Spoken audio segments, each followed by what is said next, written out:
আমি দৌড়ে সবার থেকে দ্রুত, কচ্ছপ তো ধীরে ধীরে হাঁটে। ওকে হারানো আমার কাছে খেলনার মতো। আগে তো তুই ঘুমিয়ে গিয়ে হেরেছিলি, এবার চল অন্যভাবে প্রতিযোগিতা করি। সব প্রাণীরা জড়ো হলো। তারা ঠিক করলো এবার দৌড়ের পথ হবে জঙ্গলের ভেতর দিয়ে, যেখানে থাকবে নদী, কাদামাটি আর পাথুরের রাস্তা। খরগোশ খুব দ্রুত ছুটলো।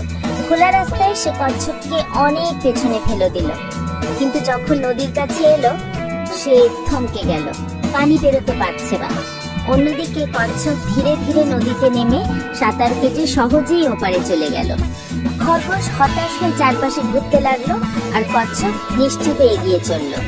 পাহাড়ি পাথরের পথে খরগোশ লাফাতে লাফাতে বারবার পিছলে যাচ্ছিল, কিন্তু কচ্ছপ তার শক্ত খোলস নিয়ে নিশ্চিন্তে গড়িয়ে গড়িয়ে এগিয়ে গেল।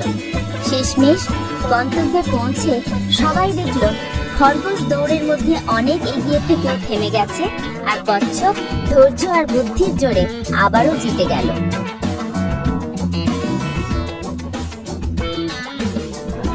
Please give me subscribe, like, comment.